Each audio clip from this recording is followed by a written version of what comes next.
నమస్తే, welcome to Ayodhya special. దేశంలో ఎక్కడ చూసినా శ్రీరామ నామమే వినపడుతోంది.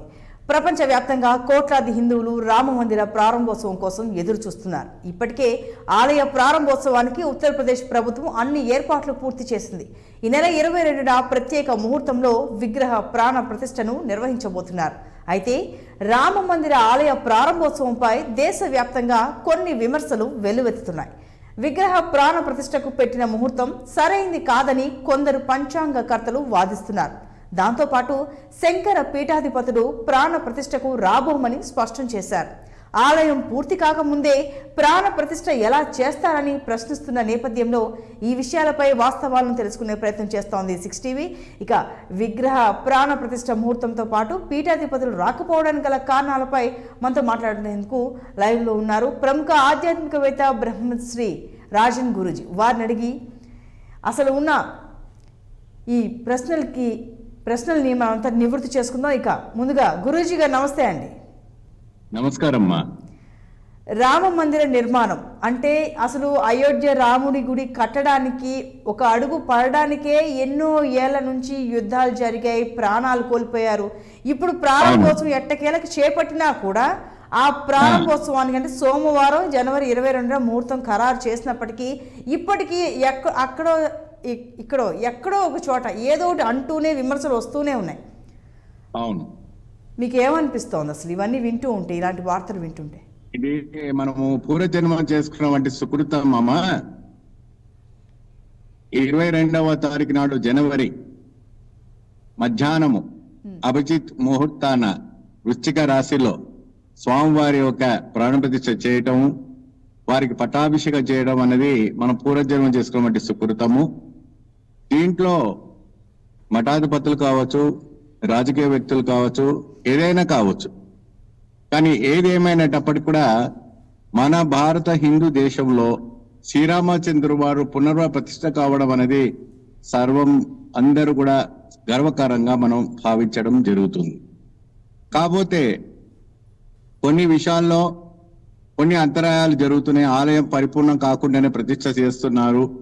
దీంట్లో కొంత మంది మేము హాజరు కాము అన్నట్టుగా చెప్తున్నారు తప్ప అది లోక కళ్యాణార్థము కోసం అవతరించినటువంటి రఘుకుల వంశకులైనటువంటి శ్రీరామచంద్రుడు ఒక పట్టాభిషేకానికి ప్రతి వాళ్ళు కూడా విచ్చేయాల్సిందే, ఆ ఒక కార్యక్రమంలో పాల్గొనగాల్సిందే. ఇది ఎవరో పెట్టింది కాదు, ఆయన స్వయంగా వాళ్ళ మనసులో మేలు కొలుపుకొని పెట్టించుకున్నటువంటి ముహూర్తాలు.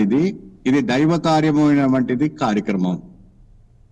అంటే గురూజీ గారు, ఈ ముహూర్తం సరైంది కాదు, ముహూర్తం సరైంది కానప్పుడు ప్రాణ ప్రతిష్ఠ ఎలా చేస్తారు అని అంటూ ఉన్నారు. అంటే ఇప్పుడు అసలు ఇంట్లో ఏ శుభకార్యం చేసుకోవాలన్నా ముహూర్తం కావాలి, వివాహాలైనా ఏ క్రతువులు చేసుకోవాలన్నా ముహూర్తాలు కావాలి. అంటే ఊర్లలో నిర్మించే గుడి దేవాలయాలకు కూడా పలానా ముహూర్తాలు అంటూ ఉంటాయి. కానీ ఇది ఎంతో పెద్ద ఆలయం, అసలు యుద్ధాలు చేసి ఎన్నో సంవత్సరాలు నిరీక్షించి సాధించుకుని కట్టుకున్న రామ మందిరం. అయితే ఈ ముహూర్తం మంచిది కాదు, సరైనది కాదని కొంతమంది పంచాంగకర్తలు అంటున్నారు. ఎందుకని అలా అంటున్నారు అంటారు? ఇది ముహూర్తం అనేది 100% మంచి ముహూర్తమా. ఇది వారణాసికి చెందినటువంటి గణేష్ పాండే వారు ఆహ్వానం ఇచ్చి వారి ఆధ్వర్యంలో జరుగుతుంది. ఆయన మహావిద్వాంసుడు, మహావేదవంతుడు. ఆయన వారణాసిలోనే ఎన్నో ఒక ఆలయాలు నిర్మించి ప్రతిష్టాపనం చేసినటువంటి మహోత్తమరుడు. ఆయన 80 ఏళ్ళ వయసు ఉంటుంది.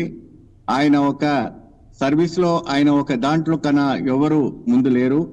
అటువంటిది గవర్నమెంట్, అది కూడా నరేంద్ర మోడీ గారు వారు స్వయాన వారిని ఎన్నికించి వారికి మొదలు పట్టిక ఇచ్చేసి, అంటే ఆహ్వాన పత్రిక వారి చేతితోనే ఈ ముహూర్తాన్ని నిర్ణయించి ప్రతిష్టాపనం జరగటం జరుగుతుంది. అది అద్భుతమైనటువంటి ఉత్తరాయణంలో చేయడం అనేది చాలా విశేషం. దక్షిణాయనం నుండి ఉత్తరాయణంలో ప్రవేశించిన మకర సంక్రమణ వేళల్లో జనవరి 22వ తారీఖు మధ్యాహ్నం అభిజిత్ లగ్నంలో పెట్టడం అనేది చాలా అద్భుతమైనటువంటి ముహూర్తం. అది స్వామివారు స్వయంగా పెట్టుకున్నట్టుగానే ఇక్కడ మనకు కనపడతా ఉంది. వాదాలు ఎన్నో రకమైనటువంటి కూడా ఇక్కడ జరుగుతా ఉన్నాయి. ఇదే ముహూర్తం కాదు, అది కాదు, ఇది కాదు అని ఎంతో మంది కూడా చెప్తా ఉన్నారు. కానీ అది మాత్రం అసాధ్యము. ఇది మాత్రం ఖచ్చితంగా 100% ఇది బ్రహ్మ ముహూర్తము ఫిక్స్ చేసినట్టుగానే అనుకోవాలి మనం.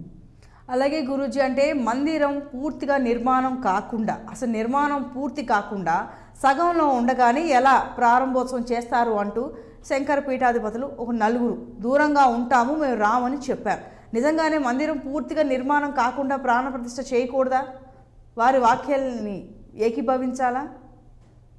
వారు చెప్పింది ఏంటి అంటే సప్త ప్రాకారము ఆలయాలన్నీ కూడా నిర్మాణం కాంది, మూల గర్భ విగ్రహాన్ని ప్రతిష్ఠ చేయటం ఏంటి అనేసి వాళ్ళు సందేహపడుతున్నారు. ఏదైనప్పటికీ కూడా మూల విగ్రహము ప్రతిష్ఠ చేసిన తర్వాత సప్త ప్రాకార ఆలయం నిర్మాణం చేసుకున్న తప్పు లేదు.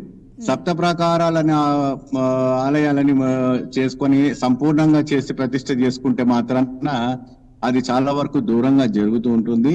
కానీ ఇప్పుడు మాత్రము మూల విగ్రహం ఆలయం నిర్మాణం అయిపోయింది. కంప్లీట్ గా ఉపదేవతలకు దేవతలకి అందరికి కూడాను అక్కడ నిర్మాణం అయింది.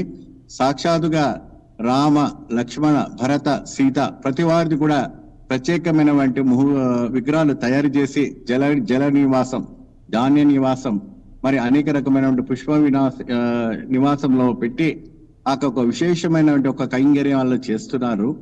ఇది మధ్యలో మనకు మూల విగ్రహము ప్రతిష్టాపనం చేస్తే తర్వాత కూడా మనము సప్త ప్రాకారాలు ఎన్నైనా నిర్మాణం చేసుకోవచ్చు, ఇబ్బంది ఏం లేదు. అలాగే గురూజీ అంటే ఆ రోజు సోమవారం అంటే అతిరథ మహారథులు కంటే వివిఐపీలకు మాత్రమే ఆహ్వానం అందించాలి అంటే ఇది ఒక విమర్శను నేను మీకు చెప్తున్నాను, అడుగుతున్నాను మిమ్మల్ని. అంటే సామాన్యులకు ఆ రోజు దర్శనం లేదా, అదేమిటి అందరూ దర్శించుకోవాలి కదా అన్నట్టుగా కొంతమంది విమర్శిస్తున్నారు. అంటే పార్టీ పరంగా గిట్టని తనం అని కూడా అర్థం చేసుకోవచ్చు. మీరేమంటారు? ఇది ఏంటంటమ్మా, అక్కడ రెండు వర్గాలకు మించిన వంటి ఒక ఆలయము యుద్ధంలో మనం గెలిచాం ఏమా. ఇక అక్కడ మస్జిద్ ఉంది, మస్జిద్ తొలగించి రామ మందిరం నిర్మాణం చేస్తున్నారు. అయితే ఇక్కడ ఏంటంటే ప్రతిష్ట కార్యక్రమాల్లో చాలా వరకు కూడాను 377 degrees లో ప్రోటోకాల్ పాటిస్తున్నారు. దీంట్లో కేవలం విఐపీస్ కు మాత్రమే దర్శించేసుకొని తర్వాత ప్రతిష్టాపనం తర్వాత నార్మల్ జనాలకు కూడాను ఆహ్వానం వచ్చేటట్టుగా అన్ని ఏర్పాటు చేస్తున్నాడు. ఎందుకంటే అక్కడ ఏమైనా ఇన్సిడెంట్స్ జరిగినా ఎవరికి బాధ కడగకూడదని ముందు జాగ్రత్తతో ప్రభుత్వం అడుగు వేసిందని నేను అనుకుంటున్నాను. ఓకే, అలాగే గురూజీ మీ మాటల్లో రామ మందిర విశిష్టత గురించి తెలియజేయండి. ఆయనకి ఎంత చెప్పినా తక్కువేనమ్మా. దశరథ మహారాజు తండ్రి మాట దేవదాటిని 14 ఏళ్ళు వనవాసం చేసిన వంటి మహాత్ముడు ఆయన పుట్టిన స్థలంలోనే, ఆయన నడమాడిన వంటి స్థలంలోనే ఎన్నోసార్లు ధ్వంసమైన వంటి ఆలయము వేరు ఆలయాలు నిర్మించినప్పటికీ అప్పటికి కూడా నేను ఇక్కడే ఉన్నానని నిర్మించి ఆయన ప్రత్యక్షంగా ఆయన నిరూపించుకున్న వంటి స్థలము. ఆయన తిరిగి ఆ అయోధ్యలో రావటం అనేది మనం ఇండియాలో చేసుకున్న ప్రతి భక్తుడు, ప్రతి ఒక్క వ్యక్తి పుణ్యతులు అని నేను అనుకుంటున్నాను. అలాగే అయోధ్య రామ మందిరంలో ప్రతిదీ కూడా చాలా విశేషంతో కూడుకుని ఉంది. అంటే హైదరాబాద్ నుంచి కూడా ఎన్నో విలువైన బహుమతులు అని చెప్పొచ్చు, చాలా వరకు వెళ్ళాయి అక్కడికి. చాలా వరకు వెండి సామాన్లు కావచ్చు, అగరబత్తులు కావచ్చు, కిరీటాలు కావచ్చు, ముత్యాల హారాలు కావచ్చు, స్వామివారికి ఎంత ఇచ్చినా తక్కువే. కొన్ని మంది సినితారాలు 20 కోట్లు 30 కోట్లు ఇచ్చారు. అంటే విరాళముగా సంపూర్ణమైనటువంటి ఎటువంటి కూడా కొదవ ఉండకుండా ఏర్పాటు చేశారమ్మా. అలాగే గురూజీ ఈరోజు బాలరాముడు విగ్రహాన్ని, అంటే ఆయన ఒక విగ్రహాన్ని కేవలం రాముడు మాత్రమే ఉన్న ఒక విగ్రహాన్ని మాత్రం చూపించారు ఇవాళ అన్ని టీవీలో వచ్చింది. రామ్లాల్ విగ్రహం అంటారమ్మా, రామ్ విగ్రహం. ఆ విగ్రహం గురించి చెప్పండి, వివరించండి. ఇది బాలరాము విగ్రహం అంటే ఆయన ఉత్త వయసులో ఉన్నటువంటి విగ్రహము. ఆయన నడమాడుతున్నటువంటి గురువు దగ్గర కావచ్చు, తండ్రి దగ్గర కావచ్చు, కౌశల్య దగ్గర కావచ్చు, తల్లి దగ్గర కావచ్చు, తను రఘురామ తల్లి తండ్రి గురువు మాట నడిచిన వంటి మహోత్తకరమైనటువంటి పుణ్యపురుషుడుగా బాలరాముడిగా ఇక్కడ మనకు చూపించడం జరుగుతుంది.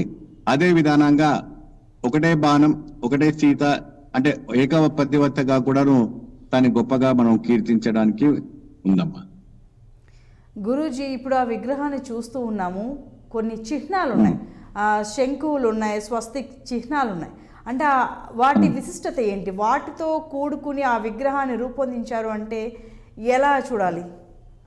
అంటే ఇది వచ్చేసి శంకు చక్రు గదాహస్తముతో కూరుకున్నవంటి ఒక ఆయుధాలతోని ఉన్నవంటి ఇది. దాంట్లో స్వస్తిక్ ఉంటుంది. అనేక రకమైనటువంటి ఆయన ఒక పరిపూర్ణము అలంకారాన్ని చిత్రీకరించారమ్మా.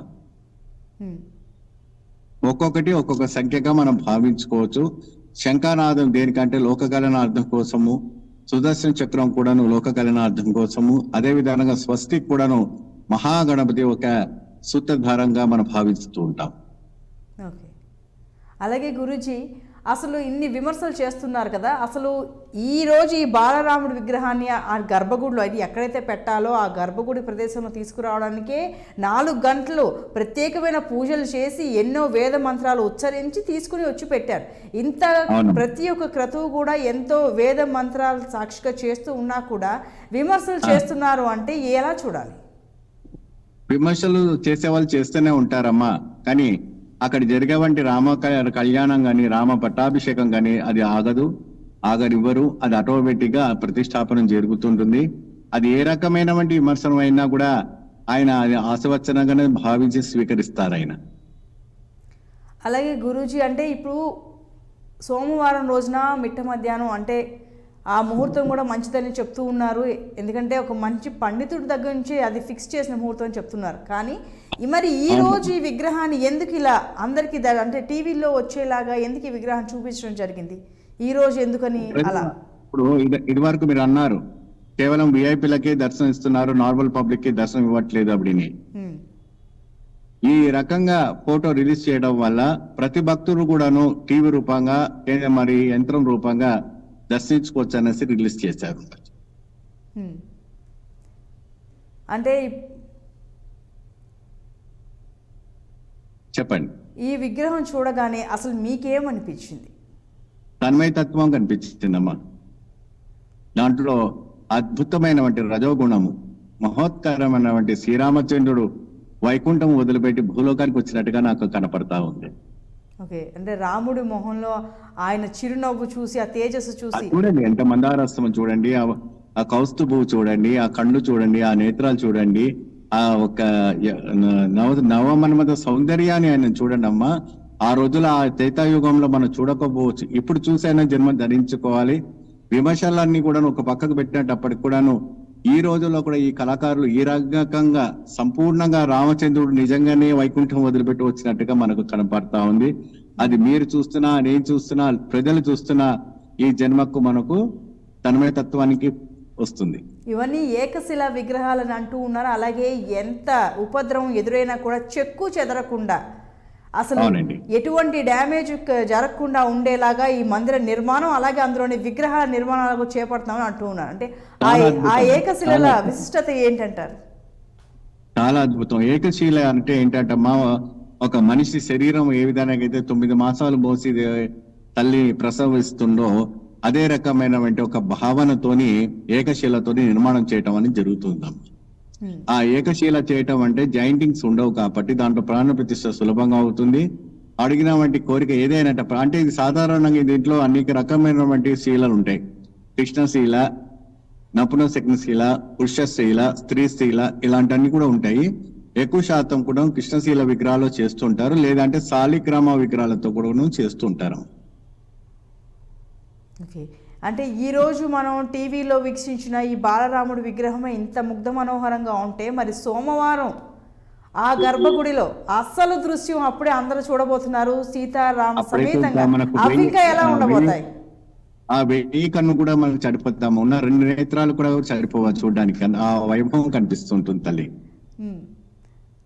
అది కూడా 3 శిల్పులు చెక్తే ఒకరు చెక్కిన దాన్ని సెలెక్ట్ చేశారు.